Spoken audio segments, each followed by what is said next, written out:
Las opiniones vertidas en este podcast son de exclusiva responsabilidad de quienes las emiten y no representan necesariamente el pensamiento del canal. ¡Arriba! ¡Arriba los corazones! Bienvenidos, bien llegados y mejor quedados una vez más a las historias del viejo C. Amables amigos, en esta oportunidad para este podcast particularmente, vamos a darle continuidad a un tema que hoy por hoy está vigente, más que vigente, yo diría que está en un conflicto social que, aunque soterrado de alguna manera, parece mentira que surja en ocasiones en la familia, en las labores, en la misma sociedad y, desde luego, también en el desempeño personal de cada uno de nosotros en nuestra ya convulsa sociedad. El día de hoy me acompaña el señor licenciado don Yair Errejón Castro y yo soy su servidor, el viejo C. Y tenemos para ustedes un tema muy importante.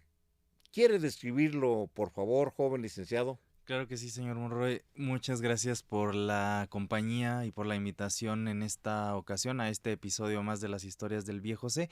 En esta ocasión vamos a retomar el tema que habíamos iniciado hace algunos episodios. Es el tema de la brecha generacional y su importancia en la actualidad. Bueno, la brecha generacional que no es un fenómeno reciente. Sí es un fenómeno que nos está afectando desde hace ya varias décadas. Inclusive yo recuerdo que en los años 60, cuando yo fui joven, porque debo reconocer que alguna vez fui joven hace ya muchísimos siglos, pero alguna vez fui joven, aunque ustedes no lo crean, ¿verdad?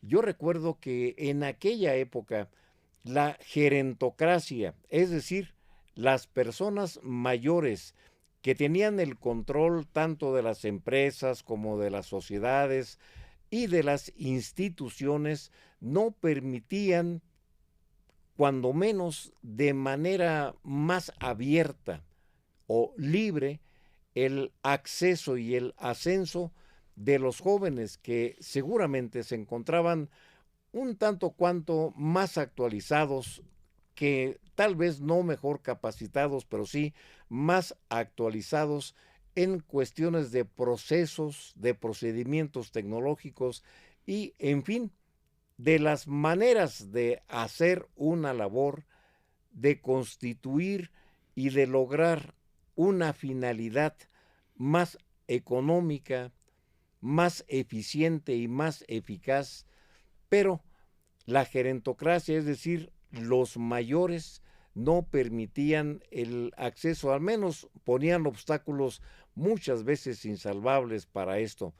Esto ha ido, ha ido permaneciendo de alguna u otra manera, pero con el acceso de las nuevas tecnologías y desde luego con la utilización de la inteligencia artificial por una parte y de las diferentes herramientas digitales, pues se ha quedado desfasada mucha de la actividad organizacional que era responsabilidad precisamente de los directivos, de las instituciones de gobernanza, tanto en las empresas como, ¿por qué no decirlo también en las instituciones públicas y en el gobierno?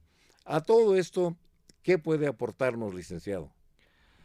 Pues reiterar que ha habido pues cambios a lo largo de la historia que nosotros mismos como humanidad vamos generando y que en alguna ocasión las generaciones se ponen en disputa porque piensan que porque no lo creó alguien de su generación, pues ya está fuera de lo que puede poder manipular o que puede poder hacer en el sentido de ser productivo con eso sin que realmente lo sea así. Una generación crea las situaciones que va necesitando de acuerdo a sus necesidades, y otra generación llega y lo que hace es complementar lo que el otro no sabía, va a enriquecer la producción, y en ese sentido pues lo que se va a ir haciendo es una producción que a lo mejor ya no va en un solo sentido, sino va en muchos lados, pero nosotros como humanos debemos recordar siempre que somos seres sociales,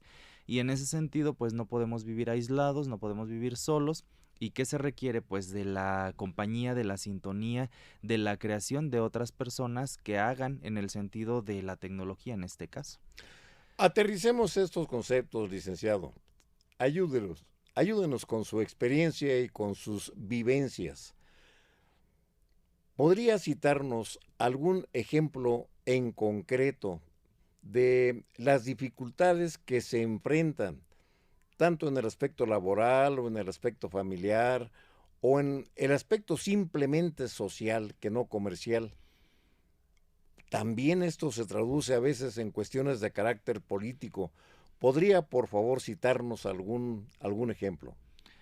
Si pensamos en el sentido de la innovación en la tecnología, pues en algún momento el hecho de tener una locomotora de vapor, un tren, en resumidas cuentas, implicaba el hecho de tener las grandes comunicaciones. El día de hoy pues prácticamente eso no es así. Nosotros en cuestión de segundos nos comunicamos con el otro lado del mundo a través de un mensaje enviado pues a través de internet.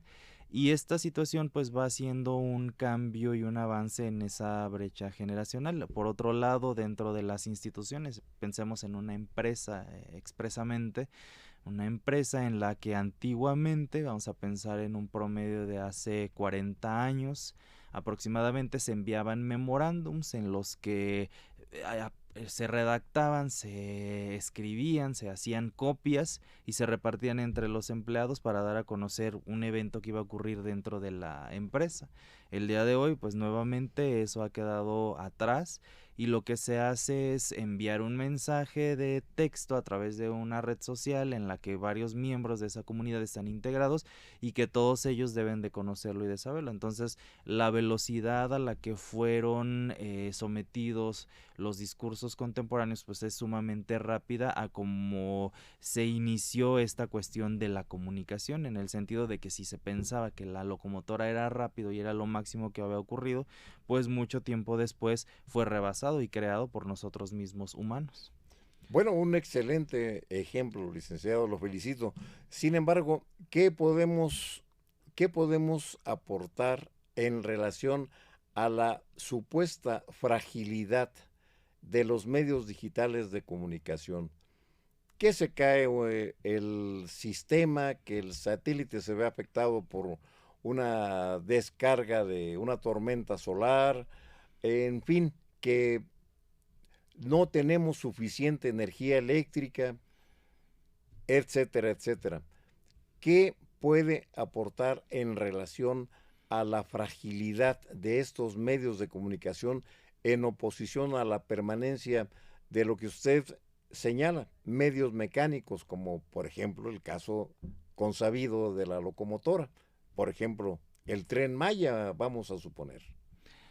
Pues todos somos susceptibles de sufrir percances, de sufrir daños, de tener alguna eventualidad que llegara a ser, digamos que disruptiva en el sentido de lo que se esperara, que llegara a caerse, como se menciona, como usted mismo dice, la expresión caerse el sistema, y sin las implicaciones políticas del pasado que puede llegar a tener la expresión y de cuando fue utilizada, sino simplemente en el presente, ¿no? Mencionar cualquier red social que el día de hoy, por algunas cuestiones que los administradores hacen, pues ya no funcionó de la manera óptima como se esperaba. Pues sí genera caos, genera cambio, genera frustración, genera pérdidas económicas, genera pérdidas en el sentido pues sí económico, pero a lo mejor también en el sentido material, ya sin pensar que puede llegar a ser el retraso de algunas comunicaciones que pueden ser vitales para quien las está enviando o para quien las está recibiendo. ¿Qué tan susceptible resulta la humanidad a eventos catastróficos como los que señalamos, que se caiga un sistema, que un satélite deje de funcionar, que, en fin, las comunicaciones de las que dependen las cotizaciones bursátiles, el aspecto financiero de un desarrollo determinado y todo esto ya en una cultura globalizada como la que tenemos actualmente, deje una huella tan importante que se convierta, como lo mencioné, en una catástrofe? ¿Qué tan susceptibles somos a eventos como estos, licenciado? A mi parecer, muy susceptibles, sumamente hasta vulnerables en el sentido de que nos puede afectar en muchas áreas de la vida, incluso personal, porque no sabemos, digamos que la respuesta que estábamos esperando del otro, de la otra persona que en otro espacio se encuentra y que así como son de ágiles y que son de visibles y que son de instantáneas, pues también puede llegar a suceder algo que no permita esa instantaneidad. Y en ese sentido, bien lo enuncia usted, hay pérdidas millonarias hasta en el sentido cuando afecta a las casas de bolsa y a estas situaciones a las cuales el día de hoy a lo mejor están sometidas sí a situaciones que podrían permitir a lo mejor que haya un bajón de luz, como nosotros ordinariamente lo decimos, pero no a una pérdida total de la energía eléctrica. Y en ese sentido, pues sí va a generar impacto económico, político, social, en muchos sentidos. Bueno, esto no tiene nada que ver con el apellido Bartlett ni nada de eso, ¿no? Pero ha ocurrido. Y voy a comentarle que hace algunos meses tuve acceso a una especie de documental de ficción titulado, hay que darle el crédito, titulado Cisne Rojo. Se los recomiendo por si tienen, en algunas de las plataformas de podcast pueden ustedes acceder a esto, Cisne Rojo, y ahí se señala en una ficción documentada, por cierto, una crisis, una crisis global, una crisis mundial originada simple y llanamente por los datos malintencionados o catastróficos de una manera cierta que se dan a conocer por las diferentes redes sociales. Que esto coincida con una tormenta solar, que coincida con auroras boreales, que coincidan ocasionalmente con un terremoto. Y estos datos que se dan a conocer de manera malintencionada desploman el valor de las monedas virtuales, de las bitcoins y de toda esa serie de cosas que ocurren en donde actualmente están invirtiendo muchísima gente pensando que las monedas virtuales es el futuro, porque inclusive países como El Salvador han confiado sus valores a este tipo de monedas que no tienen un respaldo financiero, que el respaldo que tienen es simple y llanamente la cantidad de usuarios que le dan valor a esa forma, a ese elemento que sirve como una moneda, pero que no tiene un respaldo sólido, como podría ser, no sé, el oro, bonos, valores, como en el caso de nuestra patria, que tenemos reservas internacionales en las bóvedas del Banco de México, amén de que el oro de nuestra nación se encuentra depositado, cuando menos en el 90%, en bancos británicos, por ejemplo. Esta es una situación que digamos que es por cuestión, expresamente sobre lo que usted denuncia del Bitcoin, pues una tendencia actual en la que el dinero electrónico o digital está a la vanguardia. No significa que para las personas que confían en ello estén expresamente en un riesgo, simplemente están aventurándose, y que a lo mejor yo no lo veo así porque como yo no soy inversor ni tengo ninguna de estas monedas en ese sentido, pero hay gente que lo confía y tiene la responsabilidad de utilizar las plataformas en las cuales se guarda responsablemente, y a partir de eso ha hecho su patrimonio, ya no digamos su fortuna, porque desconozco hasta qué punto haya sido en alguna persona en particular, pero es una tendencia que va a ir superando, que va a ir sustituyendo a la moneda física que nosotros conocemos. En algún otro momento en la historia de la humanidad, pues las sociedades, sobre todo las mesoamericanas, tenían el cacao como una moneda. Sí, E sí, incluso ni siquiera el cacao se puede almacenar por el gran tiempo que, pues porque también tiene una caducidad. tiene una caducidad, Y la ciertamente. gente tenía confianza en la cantidad de cacao que podía producir, y a partir de ello hacerse de bienes, y no tenían miedo. Y si lo tenían, pues se lo Se aguantaban, lo como el día de hoy aguantaba. supongo que se aguantan los que tienen Bitcoin y todas estas monedas electrónicas. No, pues inclusive citando un poco la historia de la numismática, es decir, de las monedas, podríamos señalar que pues la sal en su momento también sirvió como una moneda. Recordemos que los soldados, es decir, la gente de armas, era precisamente estipendiada con bolsitas de sal. Sí, Por eso claro. era la soldada, era el salario que se les entregaba, la sal. Y de esta forma también aquí en, aquí en Mesoamérica, pues eran también el arte plumario, era, como usted dice muy atinadamente, el cacao, una moneda de curso legal.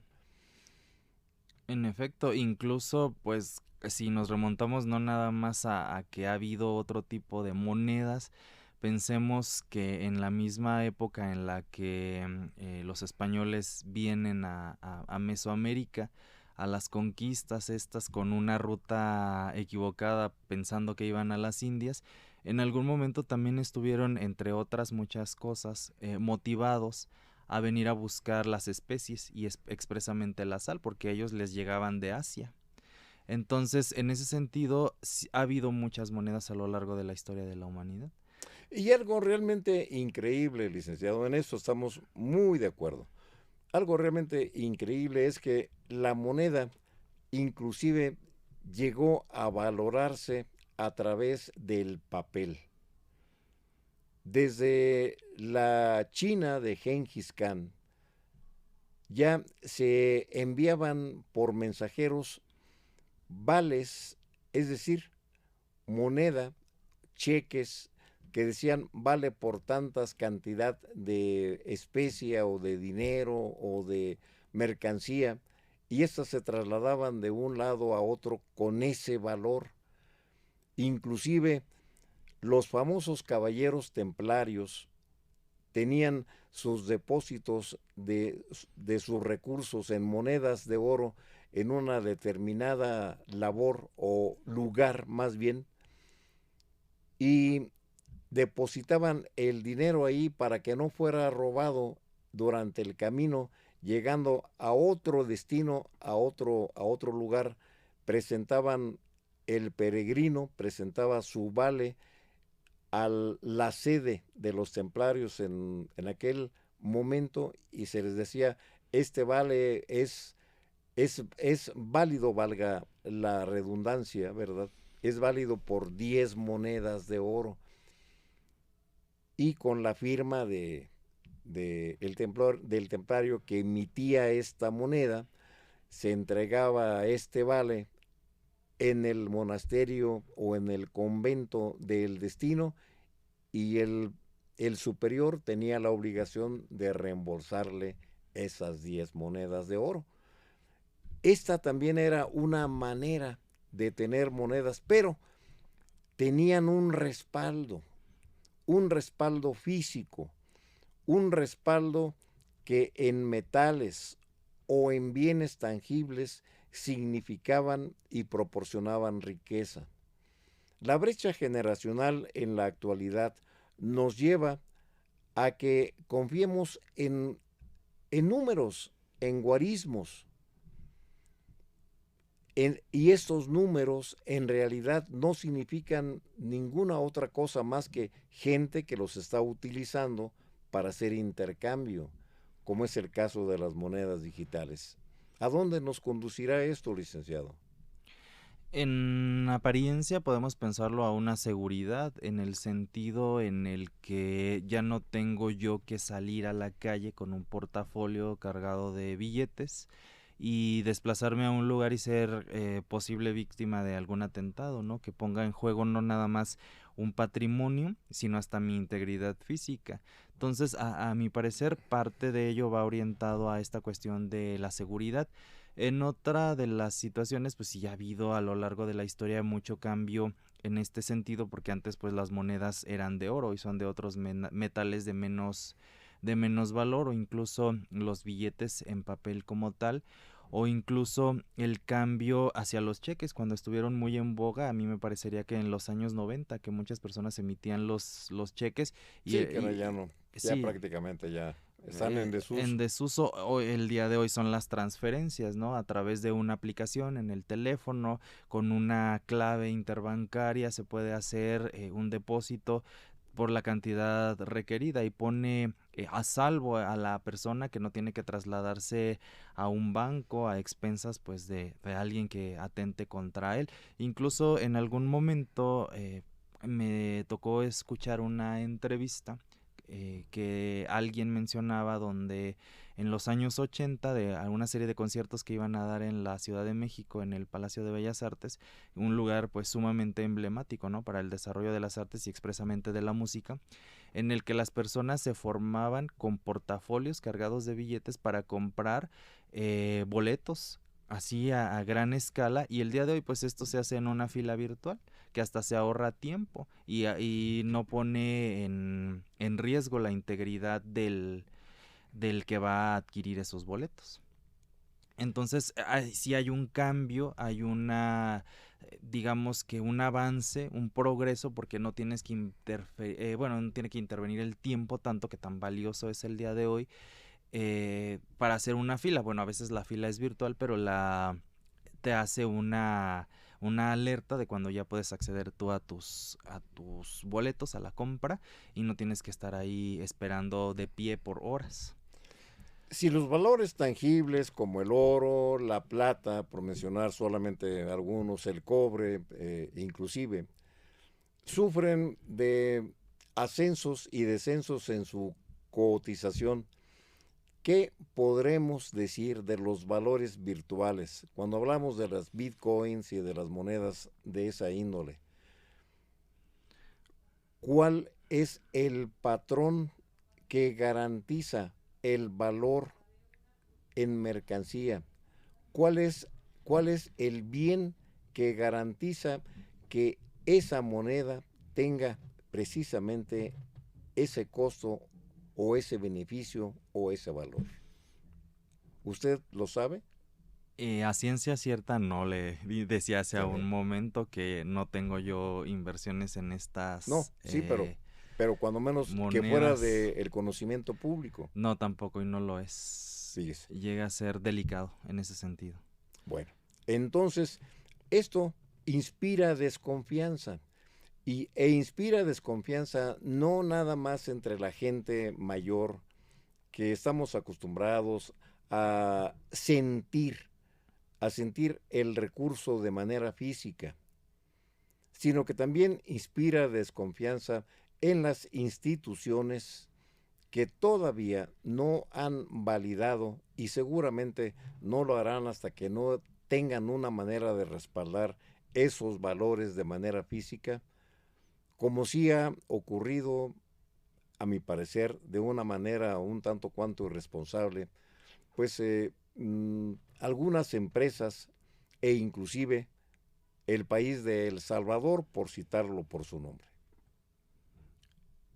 Pues están en un cambio, son agentes de cambio y están arriesgando mucho, pero prácticamente no sé si lo conozcan y lo puedan enunciar, pero es posible que lo hayan por lo menos pensado, ¿no? El que no arriesga no gana. Bueno, sí. Y en ese sentido, ir explorando posibilidades de enriquecimiento, de ganancias, igual y tienen proyectos que de alguna manera no los ven sólidos y a partir de estas promesas que les hacen las plataformas de estas monedas digitales, pues pueden ser ellos los próximos magnates. No sabemos el día de hoy el impacto que pueda llegar a tener. Y sobre todo cuando se hacen estas situaciones, a mí me parece que he escuchado que a largo plazo, ¿no? Tampoco no es de la noche a la mañana. Pero como todo lleva un tiempo para gestar, para guardar la producción y para reproducirla sobre todo. Pues esperemos que todo esto resulte en el progreso de la sociedad. Amables amigos, esperamos que ustedes se comuniquen con nosotros a través de las líneas de contacto que aparecen desde luego en la gráfica de nuestra pantalla, y con esto pues simplemente invitarlos a que tengamos aquí en el podcast la participación de todos ustedes. No olviden que este podcast está hecho para tocar los temas que ustedes nos señalen de acuerdo con las vivencias y las experiencias de la gente mayor. Por eso existen las historias del viejo José. ¿Algo más para despedir el episodio de hoy, licenciado? Los créditos, señor Monroy. Sí, me hace el Los favor. créditos al director Yello Pimentel, a la coordinación de podcast de Betty Ochoa, a Alfonso Montañez de postproducción, a Benjamín y José de audio, y a Manuel también que nos anda ayudando. Y a Manuel, ¿verdad? Así es. Bueno, y ya también, desde luego, agradeciéndole a Betty Ochoa, todo el apoyo que nos brinda para la realización de este podcast, y la comprometemos para que la próxima semana nos acompañe a disertar acerca de un tema que sigue siendo todavía muy vigente y desde luego muy actual. Betty, muchísimas gracias, y a ustedes, gentiles amigos, solamente puedo decirles que no se puede deshojar una flor sin lastimar una estrella. No a la violencia, paz en la justicia y alegría en el amor. Vida por siempre, amigos del universo. Hasta siempre.